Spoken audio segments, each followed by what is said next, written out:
Sunday morning, and all the bodhisattvas file into the temple, bringing their whole world with them. Everything's here. The gang's all here. All of us, and the trees, and the clouds, and the wide sky, and the deep ocean.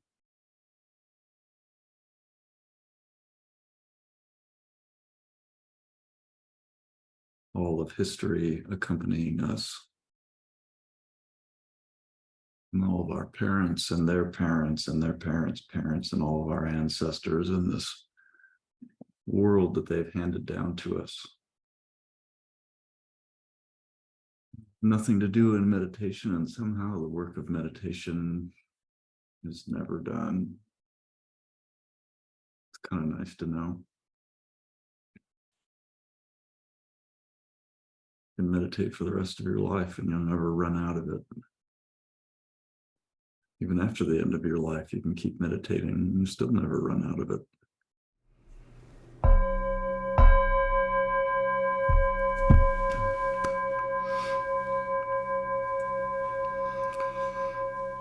Well, okay. No, I said this last week, but it sort of happened again this week. So I'm just so tickled by it.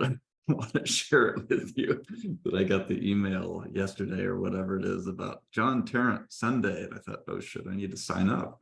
I'm going to sign up. I better sign up. So I get the link. And then I heard, oh, well, it's me. So I didn't sign up in case you're wondering. So I have this koan. I'm not sure if it's a koan, but it struck me that it might be. So I'm testing it out on you this morning, testing it out on all of us. And it goes like this. In ancient Hawaii, there was a giant slab of rock called the Naha stone. It was found on the banks of the Wailua River on the island of Kauai, but was carried by double-hulled canoe to the city of Hilo, which is just about 35 minutes from me down the hill. And it's there. I've seen it there, still there. There it became a symbol of the Naha clan. It was believed that whoever could turn over the 7,000-pound stone would be granted the power to unify all the kingdoms of all the islands of Hawaii. Back in the day, we've got, how many islands do we have? I can never remember, but different kingdoms, just like anywhere, different islands, different kingdoms on different islands. It is said that at the age of 14, King Kamehameha the Great lifted and toppled the stone. Later in life, he fulfilled the prophecy, unifying all of Hawaii under his rule. And then, so there's the myth. And then we've got some, and Zen we call them checking questions, where you have a koan and the koan proper, and then you've got questions. Well, are there certain points maybe you want to hit about the koan? Certain features of the landscape of what it's like to be inside the koan. So I have a few questions, but the two that seem appropriate for today are: how did King Kamehameha the Great turn over the 7,000-pound Naha stone? And if you're uncomfortable with the name King Kamehameha, I grew up calling him King Cam, so you can just call him King Cam if you want. And then the second question is, how do you unify all of Hawaii? Whether you're in California or Chile or Shanghai or Indonesia or wherever, you can unify all of Hawaii. And as usual, I think the first step of meeting a koan for me is I just assume it's here. It's already here. So unifying all of Hawaii, you must be there. You must be in Hawaii. Easy for me to say, but there we are. Whatever Hawaii is, unify all the kingdoms. And so it's kind of cool. There's a lot of different spiritual and psychological traditions that have you do this trick, but if you put yourself in the like dream, this is a thing you can do in dream work, is if you have a dream and you can sit and find your way back into the dream and put yourself in the place of all of the different characters in the dream. It's actually, I had a dream last night that I don't think has anything to do with this, but I'll give you an example. I was, the science fiction classic novel Dune by Frank Herbert, and David Lynch did a pretty bizarre version of it back in the 80s, made a movie out of it. It was considered the book that could never be made into a movie. It would be impossible. So there's a lifting the Naha stone where you just turn, maybe that's a koan, turn Dune into a movie. But he somehow did it. It was really bizarre. And then just recently, Denis Villeneuve did a version of it. And so in my dream, we were making another version of Dune, and I was going to be in the movie. I wasn't the main character, but I was in the movie, and Guillermo del Toro was going to be the director. So you can only imagine like what a Guillermo del Toro version of Dune would be like. And so in the dream, so there's me, whoever I am, and there's Guillermo del Toro. At some point we take a nap together. I'm not sure what that means, but it's kind of fun. It's kind of a big, like, might be nice to snuggle with. And there's some other characters. And so one thing you might do is I'll put myself in my place in the dream. And then I see, well, what's it like to be Guillermo del Toro, to be the director of the movie in the dream? And then there's a scene of it's kind of interesting. There's like one of the scenes we were going to shoot was in this vast ocean. It's kind of bizarre for a Dune movie. It's about a planet with no water on it. So that's interesting. What would it be like to be a vast ocean on a planet that has no water? What would that even mean? So already we're stepping into this kind of bizarre, world. And so for a koan like this, it could be, the primary questions are asking you to step into the place of King Kamehameha. What would it be like to be him? Great thing about koans is that you don't have any of the limitations of, just like dreams, you don't have any of the limitations of the ordinary world. So even if you're a woman, you can be King Kam. You're a transgender person, you can be King Kam. If you're gender fluid, you could be King Kam. Gender doesn't matter. Time and space doesn't matter. You're already in Hawaii. If you've heard this koan, the doorway has already been opened for you to be King Kamehameha. And the task is set forth to lift the Naha stone and unify all of Hawaii. And also, if you follow in a way, like, I don't want to say the rules, but it's kind of like a dream. If you have a dream, you trust the dream. You don't say, well, I know that, there was water in the dream, but in Dune, there is no water. And so I'm going to ignore that. Well, no, in the dream, there was Dune and there was water, And so one of the important things is to not refuse any of the terms of the koan. And just like if you're working with your imagination, if you don't refuse any of the terms of your imagination. And I don't know, starting to sound like Zen. Don't refuse any of the terms of your mind or the terms of your heart or the terms of what you're given. It could be illness, it could be misfortune, it could be. And so that way, I think koans kind of trick us into trusting the universe a bit, because we just start trusting all these bizarre, like, sure, if you lift the 7,000-pound stone, then you can unify all the kingdoms. Like, pretty simple, right? And if you can believe that, then maybe you can believe whatever it is, whatever the thing is that you think you can't do in your life. That's the first thing that comes up for me about this. What's the thing that I think I absolutely cannot do? The impossible task that's too heavy. In fact, it's so heavy that I dismiss it before it even hits my consciousness. Having a child, starting a business, falling in love, getting a divorce, falling out of love, whatever it is, moving to a new place, learning a new language, whatever it is, letting yourself feel.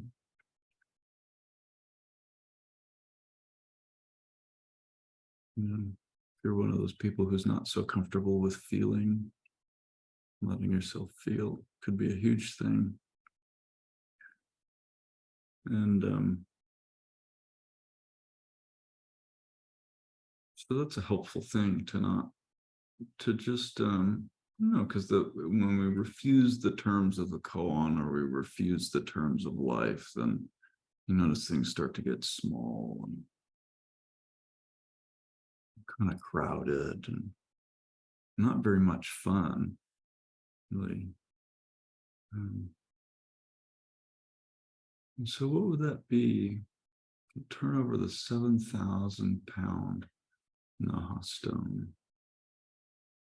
And we have lots of stone koans in our tradition. You can dive 10,000 feet into the ocean to pick up a stone. You can be guided by the stone that's drenched with rain. You can walk step by step in the dark. And when your foot's not wet, it has touched the stone. It goes on and on, more and more stones. But what would that be then, a possible task? So that's sort of, and then you can be the stone if you want to. What's it like to be stone? We've also got the stone woman gives birth in the middle of the night. That's another impossible stone koan, right? How does the stone woman give birth in the middle of the night? How does that happen? And it might be a huge thing, but it also might be something incredibly small. In a way, the material aspect of the koan is not as important.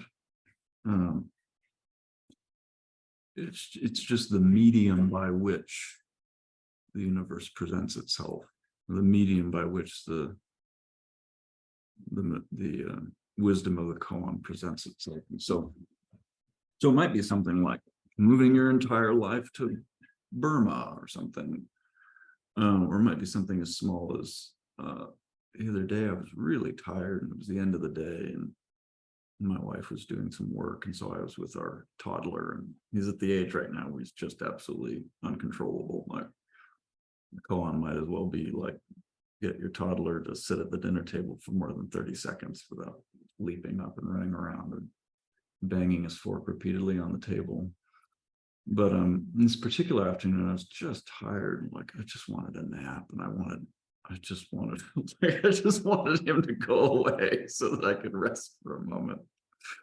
And for some reason, I thought, well, maybe I'll just try the simple. You think I'd get it by now, but the simple thing about, well, what if I turn into the difficulty? What if I go straight for the last thing that I want to do, which is play with him? And so I said, well, hey, do you want to go in your room and play with Hot Wheels cars? Of course he does. And so we'd go into his room and we set up the track, and all of that refusal was gone almost immediately. And it really did in that moment. It seems like such a small thing, but it felt like an absolutely monumental, impossible task, just to be with him for one more second, just to not rest for one more second. But there it was. And we played I didn't even notice when my wife stopped working, and I was like waiting and watching the clock, waiting for her to stop working so she'd come help me with this little monster.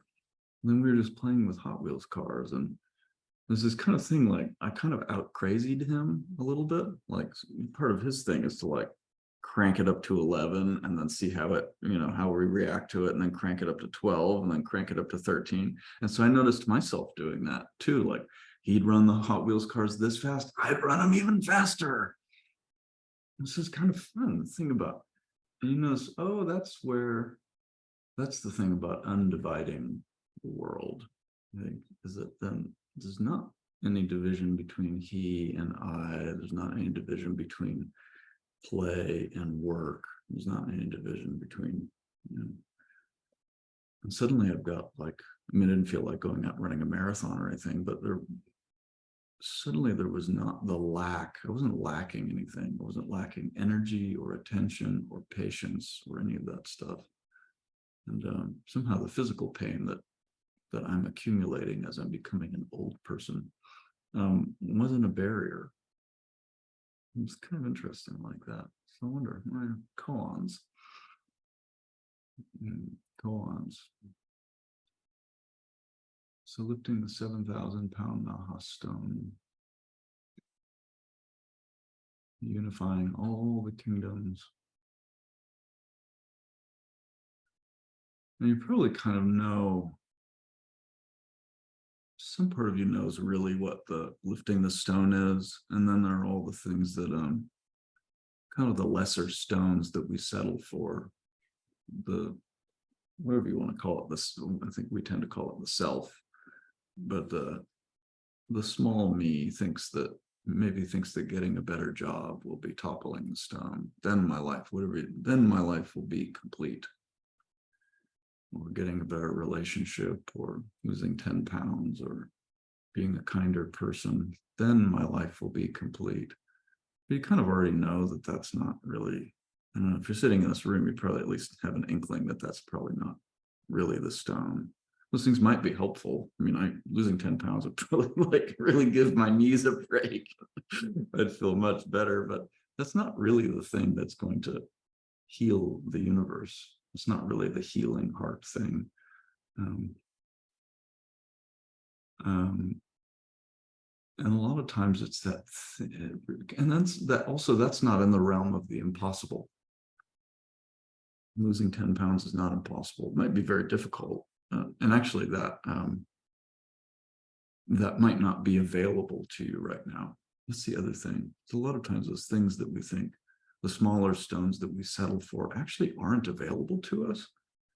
Like there may not be space. There's not space in my life right now to get enough exercise and to, like, I don't know. It's kind of funny. Am I making excuses or am I expounding the Dharma? Hard to say. But you notice, like, sometimes there's just not that, the energy is just not available for that sort of thing. So in a way that oftentimes the impossible thing is the easier thing. Or the impossible thing is sometimes the only thing that's available, actually.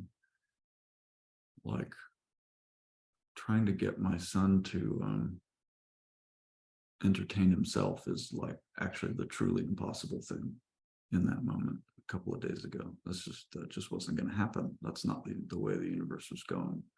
It was much, much harder than just playing with him. When I was younger, I used to get so anxious about going into public and particularly crowded places. And so I'd go to the grocery store, like only when I'd absolutely have to. And I'd sit out in the car and I'd like try to psych myself up for 10 minutes or something. And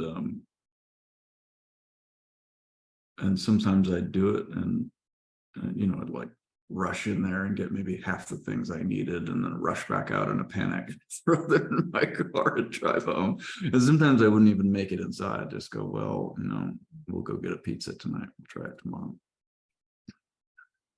But in a way that, like, that refusal of the terms of my life, which is right now you are anxious. And I spent all that energy trying not to be anxious, trying to stay away from the things that made me anxious. Took a tremendous amount of energy.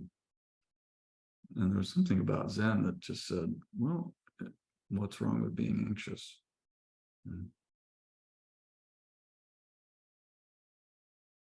a way, that's at least the beginning of turning over the stone. It's at least putting my hands on the stone, just to be anxious, just to touch what's already here, to not refuse what's already here. And now, I don't know, I still don't like going to the grocery store. And in some ways, the pandemic was the best thing that ever happened to me because it gave me an excuse to order my groceries and have them delivered or go pick them up. But so you notice that refusal of the terms of my life, or the refusal of the terms of the universe, one of the ways that we make the splits, we divide our lives. And kind of an interesting thing happened. We were at the beach a couple of weeks ago, and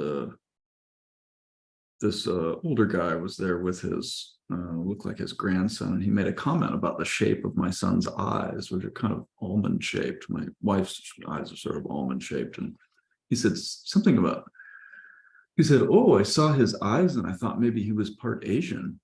And you saw me and my wife, and neither of us are even the slightest bit Asian looking.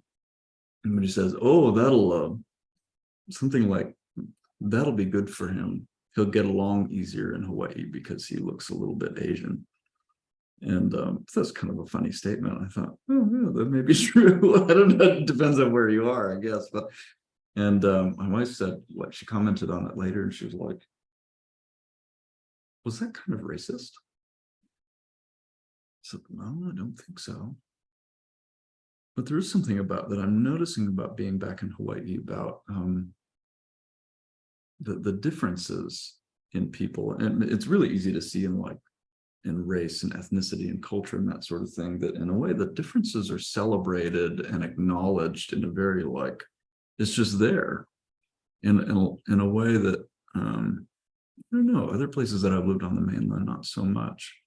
We were at the park yesterday, and there was a guy who was Asian in descent, and he was there with his son, and he made some comment about, well, my son's Asian, so he's always going to be small, because he's like 4 years old. He's a year older than my son, but he was a little bit shorter.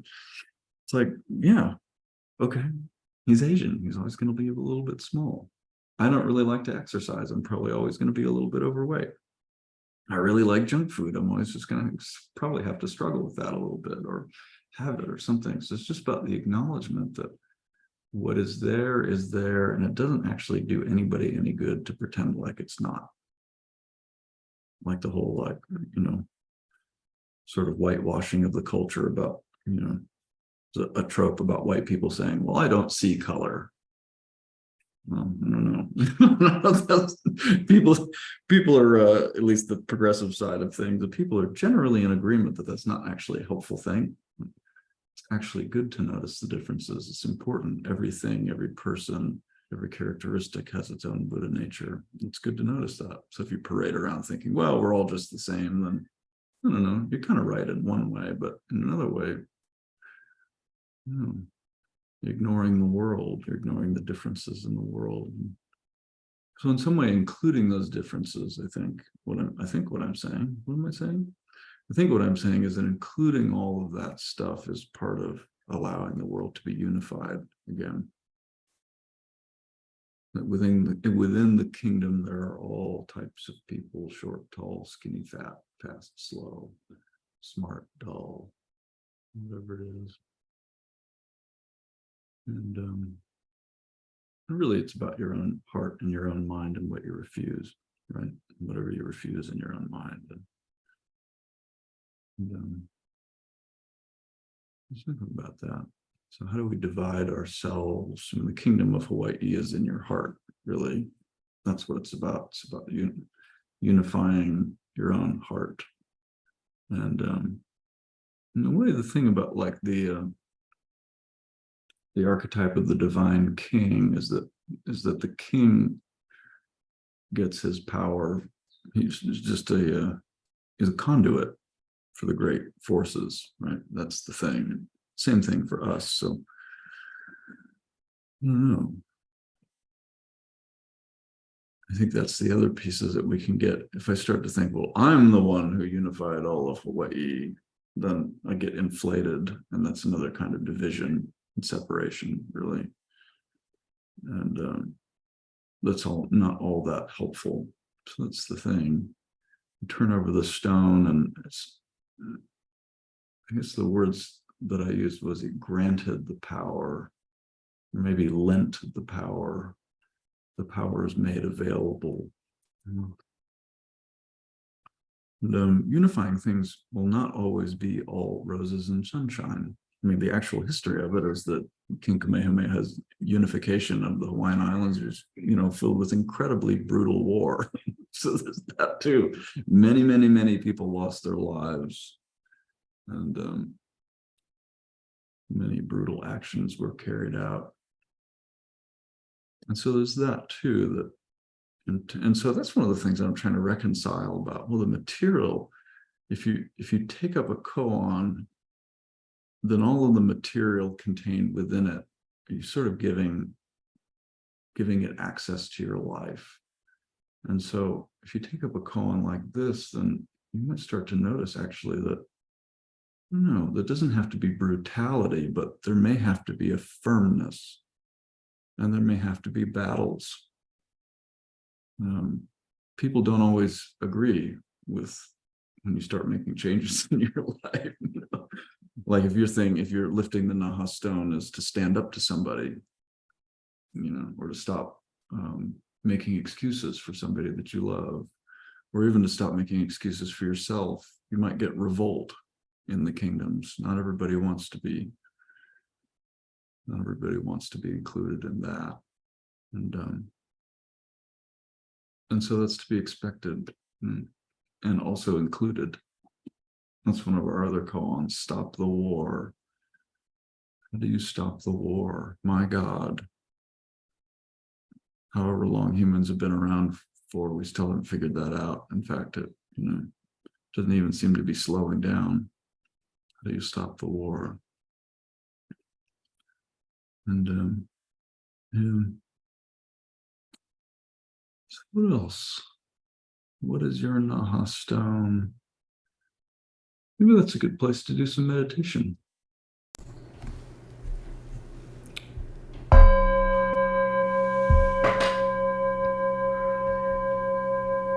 Ringing the bell seems impossible sometimes. God, that noise.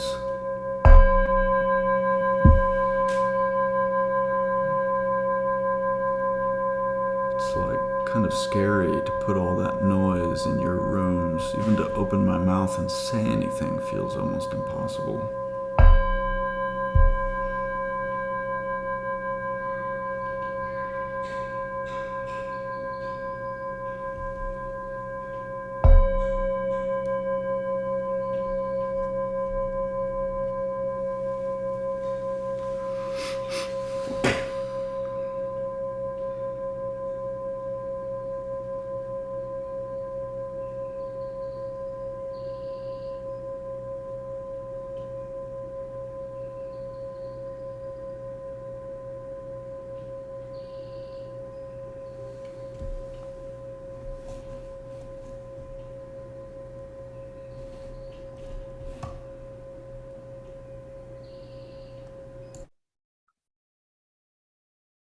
In ancient Hawaii, there was a giant slab of rock called the Naha stone. It was found on the banks of the Wailua River on the island of Kauai, but was carried by double-hulled canoe to the city of Hilo. It's on the Big Island here. There it became a symbol of the Naha clan. It was believed that whoever could turn over the 7,000-pound stone would be granted power to unify all the kingdoms of all the islands of Hawaii. It is said that at the age of 14, King Kamehameha the Great lifted and toppled the stone. Later in life, he fulfilled the prophecy, unifying all of Hawaii under his rule.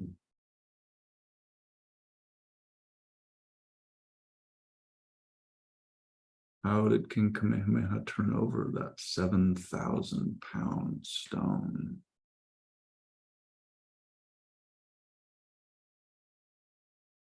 What is your 7,000-pound stone? You might not know what it, you might get something immediately and think, oh yes, I know, it's this.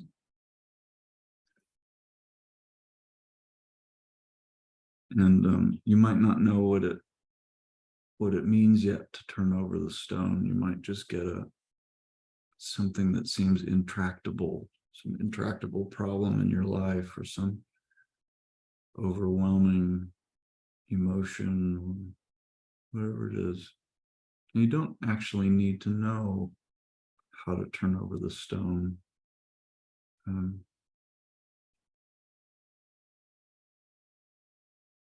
You might not be there yet.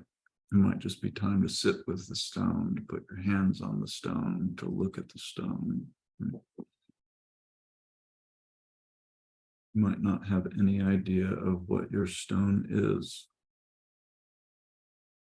That's okay too. I think on some level we all know. And so you can look too and see if you're like trying to hide the loot from yourself.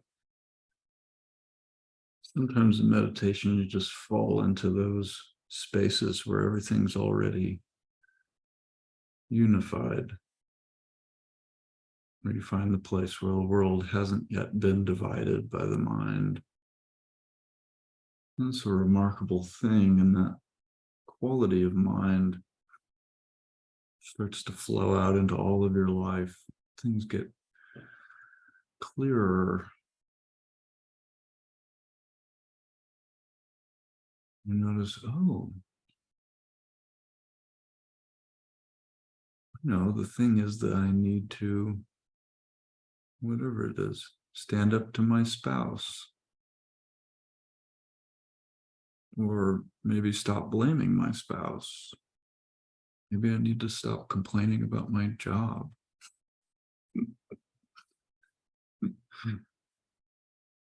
Or maybe I need to get a new job.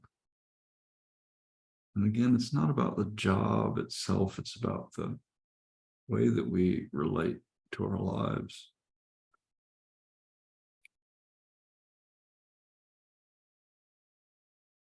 Getting a new job might just be a power grab by the self. It's like a Band-Aid.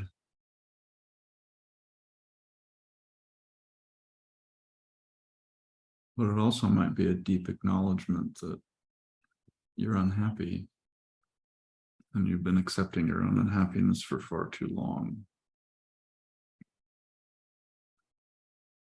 We're acknowledging that you might not know what you want, but this is definitely not it.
The world arrives into being already undivided. So our task in meditation is really just to allow the world to continue being whole.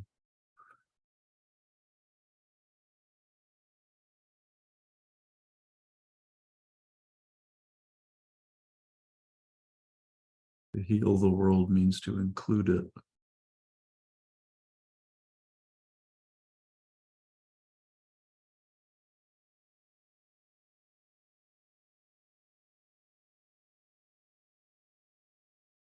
Notice in meditation that whatever appears in the mind has its own perfection. It does not need to be improved upon, and in fact, it cannot be improved upon. There is no improvement for this life.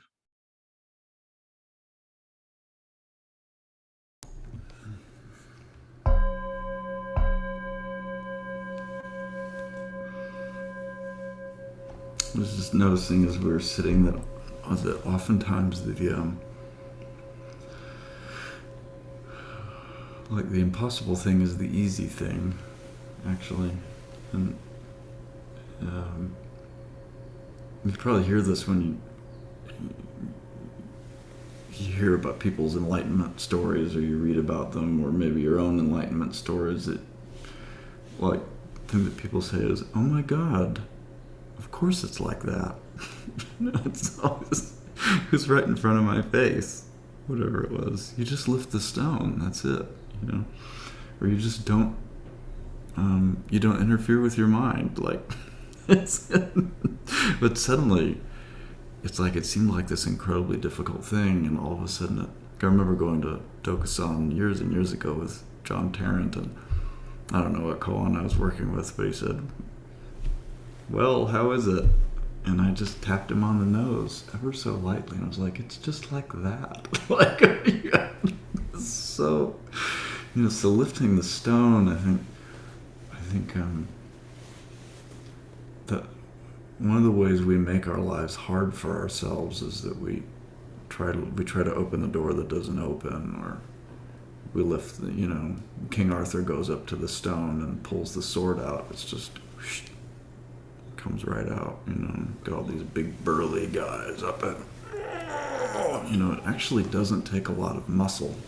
Actually, doesn't take any muscle at all to lift the stone.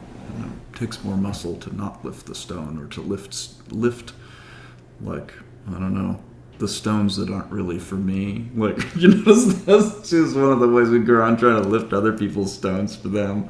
Well, what you really need to do is, or let me, actually I do a thing where if I can hear that my wife is getting upset with our toddler, then I'll start to get upset, and then I'll like intervene on her behalf.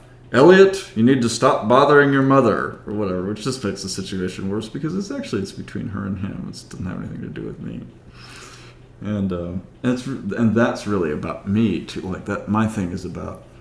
I'm very uncomfortable with other people's anger, and so actually that's a thing for me about not being able to include her anger, because whatever he's doing sometimes doesn't really bother me, but I've got to like manage it for her. So, and then the situation gets all weird and twisted because I'm trying to do something that's actually not for me to do.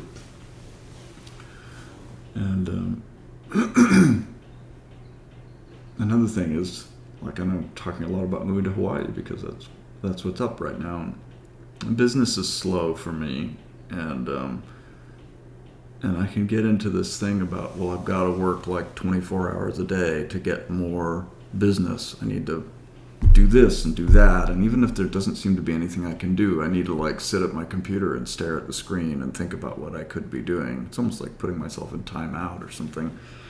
You don't have enough business and you need to sit and think about why you don't have enough business, as though that's going to help me or something.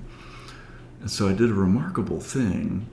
I lifted the stone, and we went and played pickleball on Friday with a group of people that my parents play pickleball with at the Kilauea military camp just down the street. And I was like, this is awesome. It's a beautiful day, nice people, fun playing pickleball. And that's like the obvious thing. There's all this space in my schedule, and I think I need to fill it up with work. But what's immediately obvious, if I'm actually paying attention, is, wow, I could just be outside. I could be gardening. I could be playing pickleball. I could be taking my son to the beach. I could be playing the beautiful Taylor guitar that my dad I think he said he gave it to me, but I consider just borrowing it. But I could be playing that. I could be and that's all the stuff that's right in front of me. What amazing how I think that, there's this one currency that I need more of. So there's this almost like, the word that came to me was synesthesia, where people hear music and they see colors, or they read, so like the crisscrossing of senses, in a way. You read a word and you hear a sound or something like that. And I don't know if that's quite the right word, but it's an interesting image. In the way that, like, undividing the world might mean getting more clients might not be increasing my marketing. Healing my life might not mean getting more clients. It might just be playing pickleball. In some strange way, getting cookies at the store might help to heal my life, and then I might not be so obsessed with my weight. Something like that. Because probably an obsession with my weight doesn't really have anything to do with my weight anyway. It has to do with some like deeper thing that I'm uncomfortable with or something. So that's the thing, that lifting the stone actually doesn't have to be, it might be frightening, and it might be difficult in its own way, but it's probably not as difficult as ignoring it. Like lifting false stones, or lifting stones for other people, or trying to get other people to lift your stone for you, or whatever it is. Another question might be, what's the task in my life right now? What's my life asking for? And if I trust my life, and my life is not giving me more clients, then maybe I can trust that. I can go do something else for a while. That's Charles Bukowski's thing about, so you want to be a writer. which is, well, if you wait patiently and nothing comes, go do something else. And you notice that with koan work too. You meditate with your koan for hours and hours and hours and get nowhere, and then like you're in the middle of making a sandwich and pow. So there's that too. Including more of life, widening the view, and yeah. So I'd like to hear from some people, and first person I'd like to hear from, if possible, is James Anthony, if he's up for it. Even if you're not up for it. I just had a question flash into my mind. Aitken Roshi was in Japan in a retreat, and he was sick, and so he wasn't actually going to the retreat. He was meditating at whatever bedroom he was sleeping in, but his wife Anne was going every day to the retreat, and so he sent a question for the teacher, for whatever Roshi it was. I don't know, maybe Yasutani. I don't know how long ago this was, but the question was, should I use effort or not? Should I use effort or not? So many stones. There's just stones everywhere. My mind keeps trying to pick them up. I got to fix the business. I got to do this other thing. I got to be better at this. I got to, exercise, eat right. Always something. It's just not quite right. Just meditate or go outside in the sun or stay inside and be miserable. Anyway, the answer came back, oh, that's a really good question. It reminds me of, like, I don't know, it was my first session, I think, with PZI, and it was just, my back was killing me and my knees were killing me, and I was just like killing myself on the cushion. And I went to see John, and he said, "So, mate, how's it going?" And I said, "God, my fucking knees are back." And he goes, "Well, why don't you take a break? Why don't you go for a walk or something?" And I said, "Oh," and I went and sat and sit or just to lift that stone. Should I use effort or not? Good question. Nice to see you. I'm kind of like I miss you.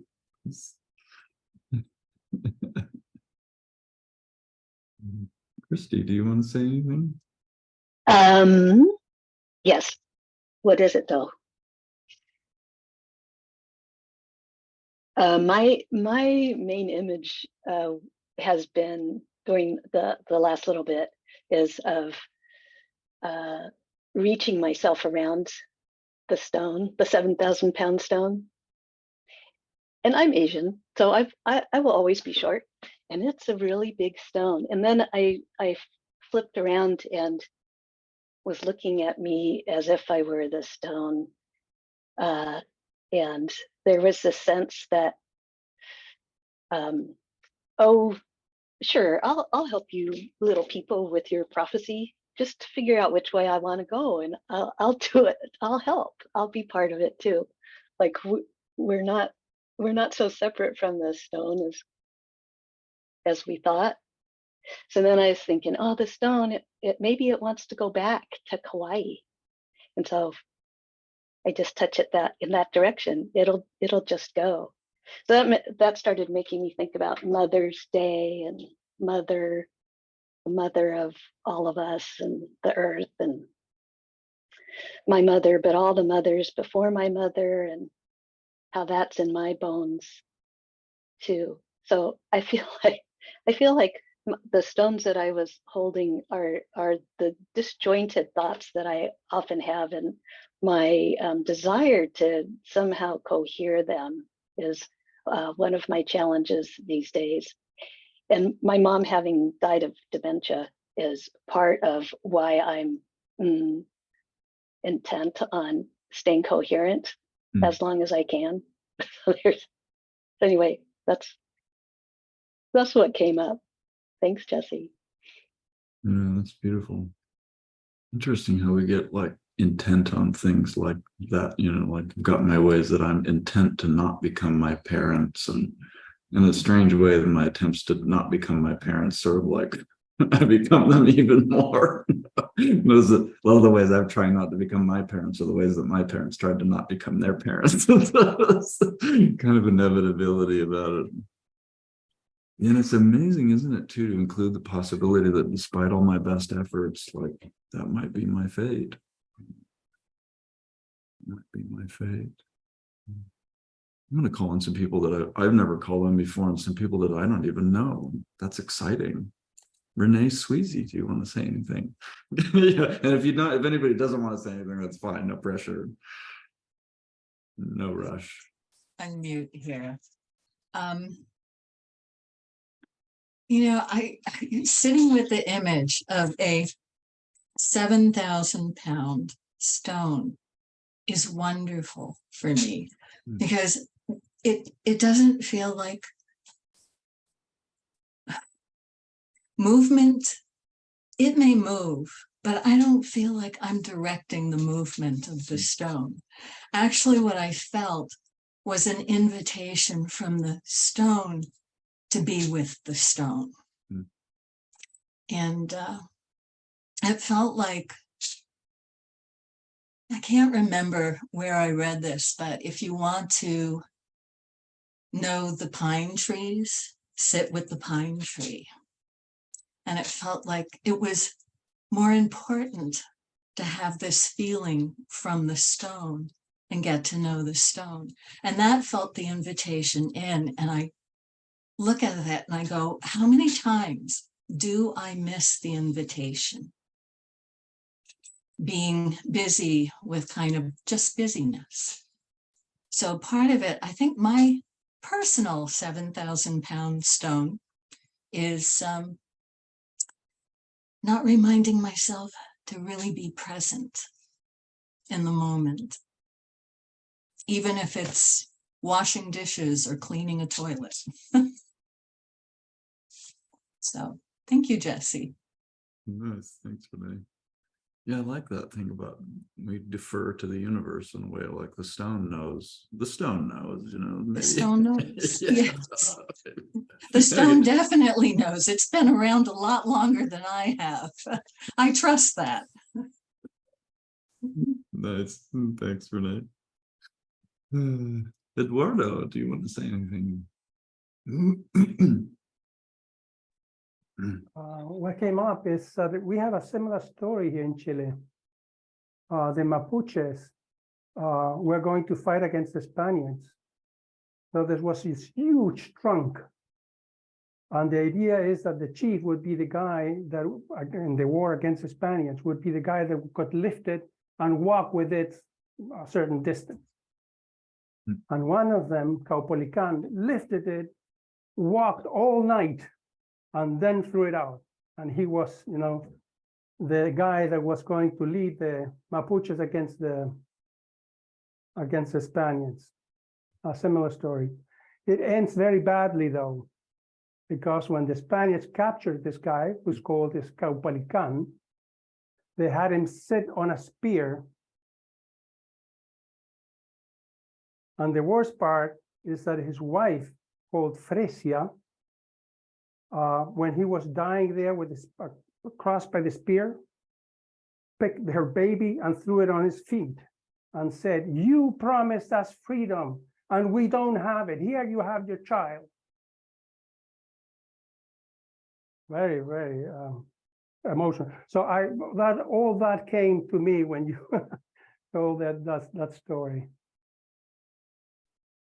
It's amazing, isn't it? Like those archetypal images, King Arthur and King Kamehameha, and lifting the chest, thing about the impossible, and then that also that might not end how we had hoped. There's that too, how we had imagined. Well, and when the Indians caught the Spaniard guy who was Pedro de Valdivia, they had him swallow liquid gold. You want gold? Here you will have it. And that's how they got rid of him. It was a very bloody war. And all that came up with your story. No, you're welcome for that. Happy Mother's Day.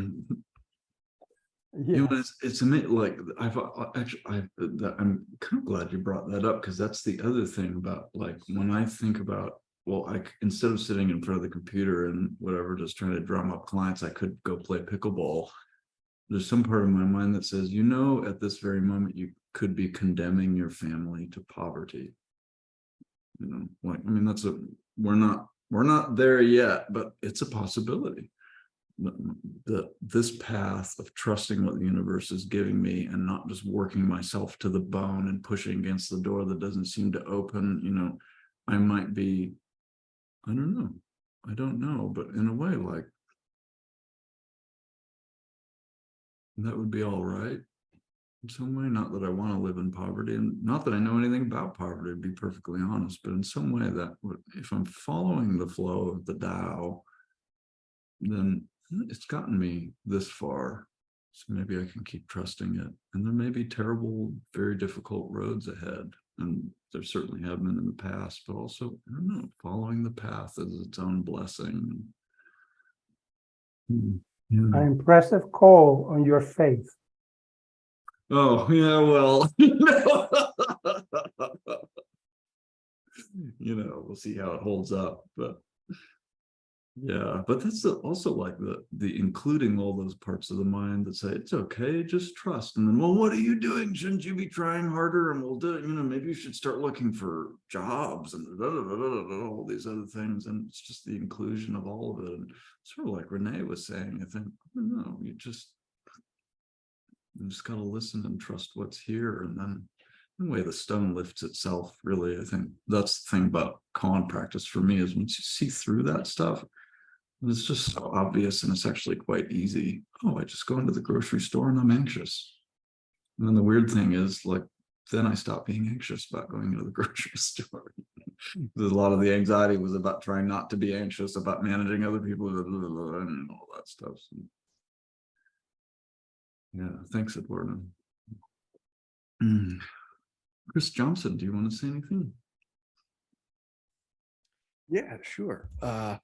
Basically, it's not happening right now, but I've got this bird that has been trying to get in the house for the last couple of days, constantly going at the windows. And I put the blinds down. I've put, a grocery bag out on the rhododendron kind of thing. And it just kind of hit me of, it's this thing where it sees the glass and it knows it's got to get in. And it felt like me in some ways of just, I've got this idea of how things are supposed to be, but the reality is there's this whole world out there. If it would just turn around, go do anything else other than this one spot.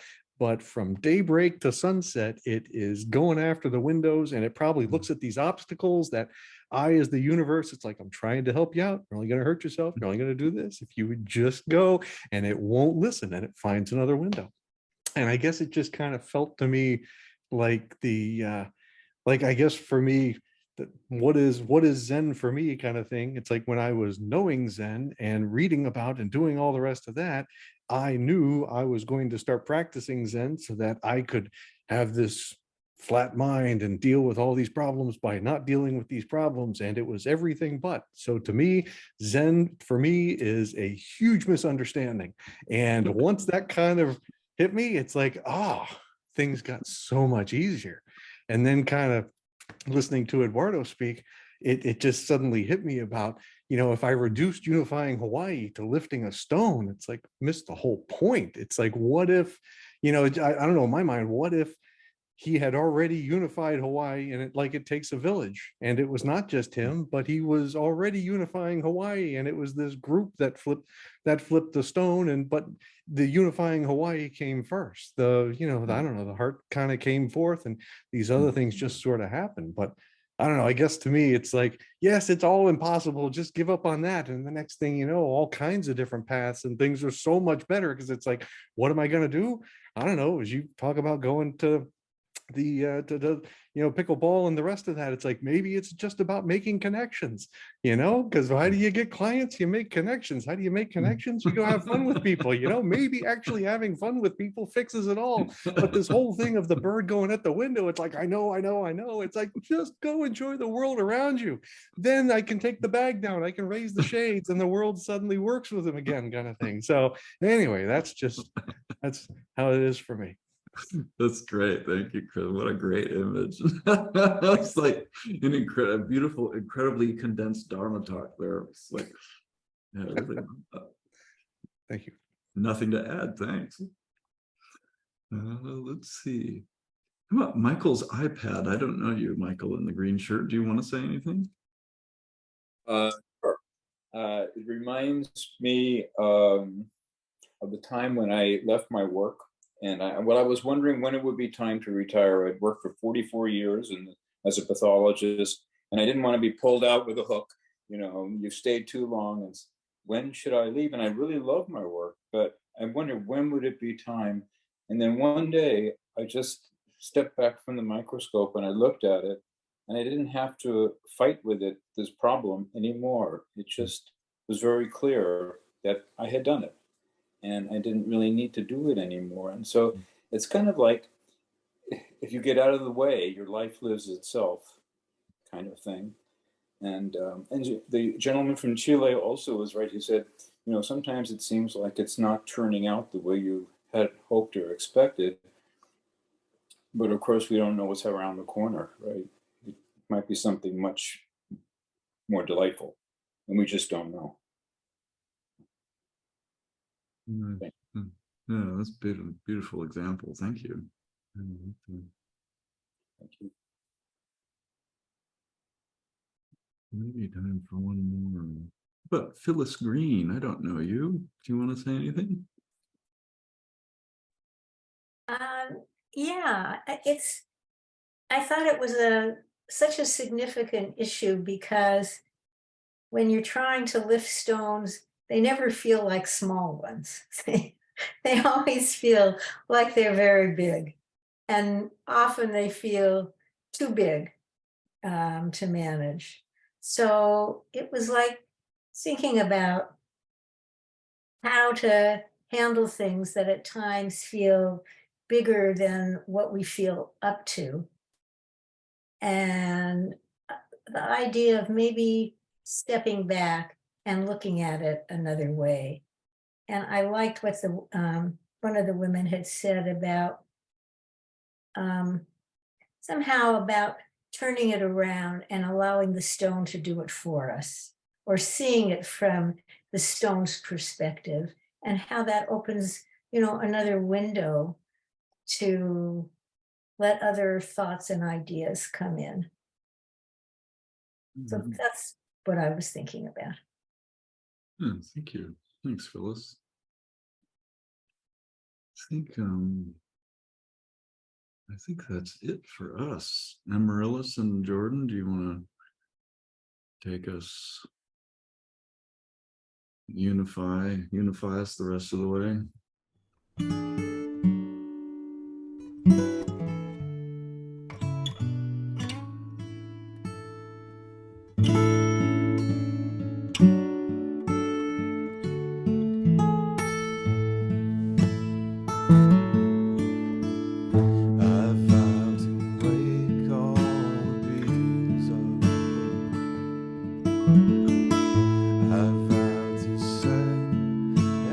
Heartache to rest.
Thank you, Amaryllis and Jordan and Michael Wilding and everyone who spoke.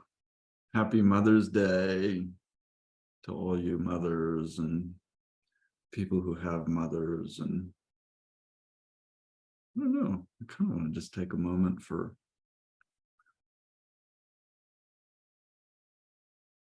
all the mothers,